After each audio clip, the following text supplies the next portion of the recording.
Steven Seagal actually inspired this particular Yodaism. Now that's a scary thought.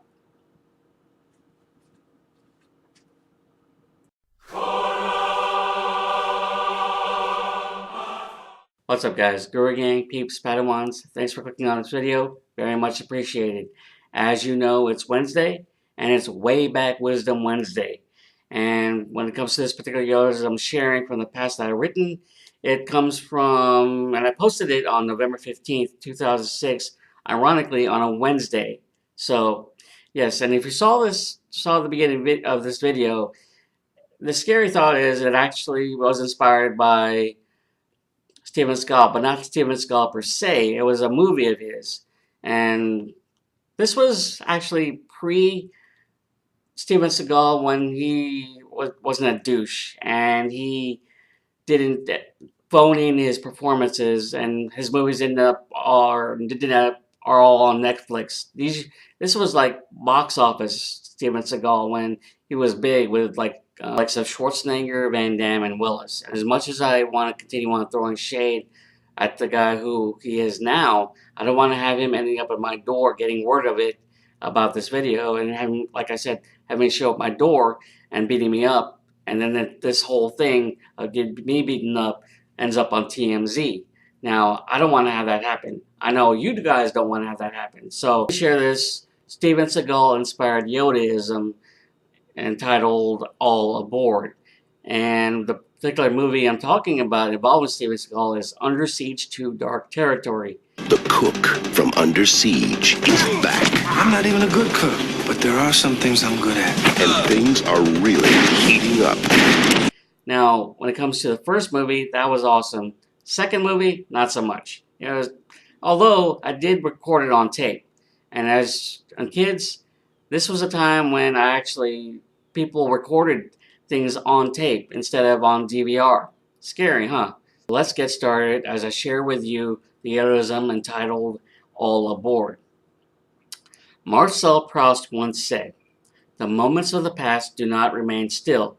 They retain in our memory the motion which drew them towards a future which has itself become the past and draws us in their train." Without a doubt, the countless memories each of us have stored away in our minds are in some ways like pieces of individual luggage being transported on the train of time. It is within one's own luggage room of a mind that certain memories are either kept up front for easy access to unpack, kept in the middle to preserve it until the time is right to unpack, or kept in the very back where one would most definitely pick up and throw out the window while in motion to never be remembered ever again. If you think about it, whenever we take a ride on the Memory Lane Express heading to somewhere in the past, you can hear a distinct click as your ticket is being punched by one's metaphorical train conductor who is in charge of all the luggage that gets stored as well as viewed on a daily basis. It can boggle the mind on how many times a certain memory, bad or good, is unpacked at trying to repack everything what one took out to reminisce about would make a person go completely crazy. It's tough enough being in charge of our own memories, but the thought of being in charge of someone else's memories would make anyone pull the cord to stop the train, jump out the window, and run for dear life. That's a scary thought. It's a tough task indeed to actually be in charge of our own memories, but to be actually in charge of someone else's memories, that would make someone go completely crazy and probably freak out. So, yeah. Let's continue on. As it was said before, there are certain memories that are kept up front or in the middle, and there are a representation of the luggage you truly hold near and dear to your heart. For the memories that one keeps up front and tends to get unpacked the most are the fun times shared with your bestest of friends who made one's railroad trip a hopefully bumpless experience. When it comes to luggage that is securely fastened in the middle, it only gets unpacked when you look back on those deeply touching and intimate memories shared with a loved one, such as giving birth, getting engaged, or married. It's those treasured memories and others more like it that mean so much to where they're always labeled "handle with care" because of how priceless they are to you. Essentially, there are certain memories every person carries around with them that he or she would gladly never unpack, but unfortunately you can't help but remember. It's the type of luggage that is oftentimes referred to as baggage, and it would be safe to say that many of us would gladly take our personal painful baggage, lock it in a giant trunk, and 86 it out the proverbial window of our mind forever, never to be relived again. However, life doesn't work that way, as we can only try to suppress them to the back of our minds the best we possibly can.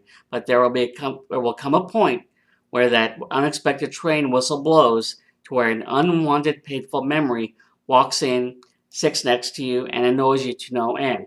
Yeah, we've all been there when we're sitting there with our own thoughts, and then all of a sudden when an unwanted memory, a painful one, or some annoying one comes by, sits next to you, and then it never goes away. Stinks, doesn't it? Anyways, finally, in retrospect, the memories we all have don't keep a time schedule as they arrive and leave whenever they want to, which can be very unpredictable. One minute you could be thinking about your favorite cartoons you watched as a kid, and the next minute you're thinking about how you broke up with someone who you considered immature because he or she still watches cartoons. Personally speaking, I see nothing wrong with watching cartoons as I'm a child of the 80s. And pausing here right for a second, yeah, I'm a child of the 80s. I'm 41. Shocking. But here's my explanation. I'm Filipino. So there you go. And that's my baggage right there. I'm forever young because I'm Filipino. So yeah, there you go. Continuing on.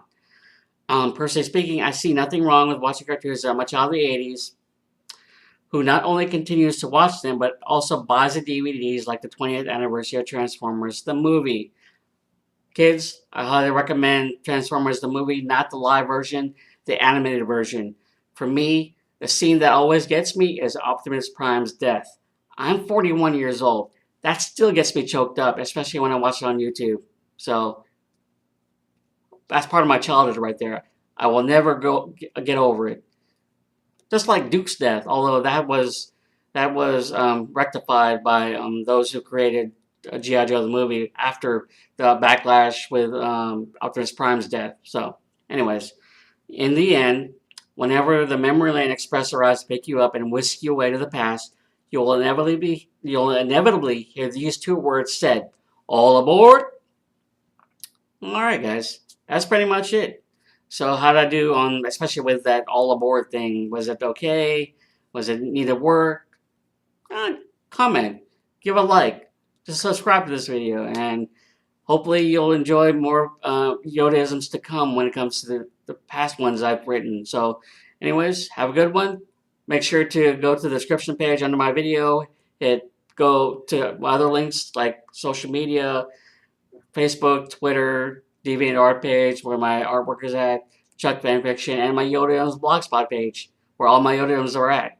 There'll be my latest one, which is not rewrite the stars, but Crash and Burn. That it was inspired by Rewrite the Stars from the movie The Greatest Showman. Sorry, I kind of blanked out there. I'm 41. I'm getting old. So, anyways, like I said, hope you enjoyed it. Look out for the next video to come. All right, guys. Bye.